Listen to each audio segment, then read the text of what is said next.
ఈ రోజే డౌన్లోడ్ చేయండి. మీ ఫేవరెట్ షోస్ చూడండి. చూడు శరణ్య, చెప్పండి అత్తయ్య. ఇప్పటికైనా నువ్వు ఆ అనన్య మోసాన్ని తెలుసుకోగలిగావు. ఇక నుంచైనా నువ్వు తన విషయంలో జాగ్రత్తగా ఉండాలి. అలాగే అత్తయ్య గారు. అంతేకాదు శరణ్య, తను నీకు చూపించిన నరకానికి తగిన రిటర్న్ గిఫ్ట్ కూడా నువ్విచ్చుకోవాలి. తనకి మనం చుక్కలు చూపించాలి. చూపిద్దాం అత్తయ్య గారు. తనకి మనమేంటో చూపిద్దాం. ఏం చేద్దామో చెప్పండి. గుడ్. ఇదిగోమ్మా, ఈ టాబ్లెట్ని అనన్య తాగే పాలల్లో కలిపివ్వు.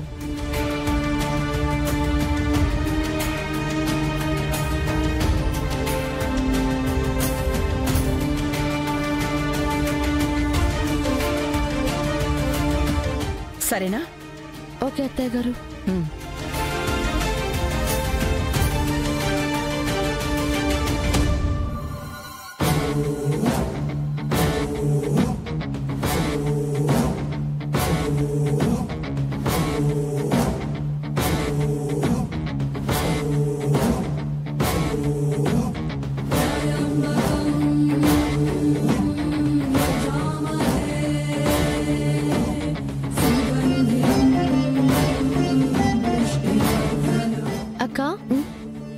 ఏంటి శరణ్య? ఇదిగో ఒక్క పాలు. ఈ వేళప్పుడు పాలేంటి? ఇలా వేళ పాల చూసుకోవడానికి నువ్వేమైనా మామూలు మనిషివనుకున్నావా? స్పెషల్ కదక్కా. అదే, నువ్వు ప్రెగ్నెంట్ కదా. ఓ, బొజ్జలో బేబీ హెల్దీగా ఉండాలంటే పాలు రెగ్యులర్ గా తీసుకోవాలి. నాకిప్పుడు ఆకలిగా లేదు శరణ్య. పాలంటే కాల్షియం అక్క. ఇది బేబీ గ్రోత్ కి చాలా అవసరం. తాగలేను, తాగడం ఇష్టం లేదని అనకూడదు.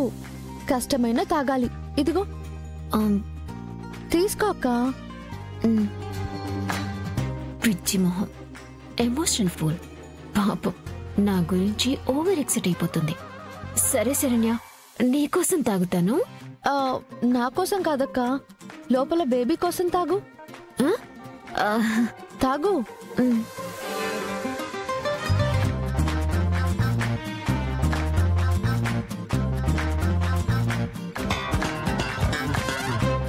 శరణ్య, పాలేంటి కొంచెం వేరేలా ఉన్నాయి? ఏదో చేదుగా. ఓ అదా, మరేం లేదక్క. డాక్టర్ గారు నీకు టాబ్లెట్స్ రాసిచ్చినప్పటి నుంచి నువ్వు సరిగ్గా వేసుకుంటున్నావా చెప్పు? ఏదో ఈ పూట వేసుకోలేదంతే.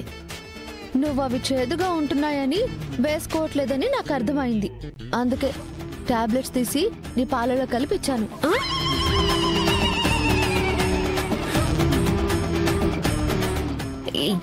ఏంటి, పాలల్లో టాబ్లెట్స్ కలిపావా? ఏంటక్క టెన్షన్ పడుతున్నావు?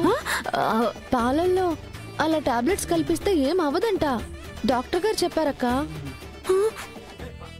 కానీ నిజంగా ప్రెగ్నెన్సీ లేకుండా ఆ టాబ్లెట్స్ వేసుకుంటే మాత్రం ప్రమాదం అంట.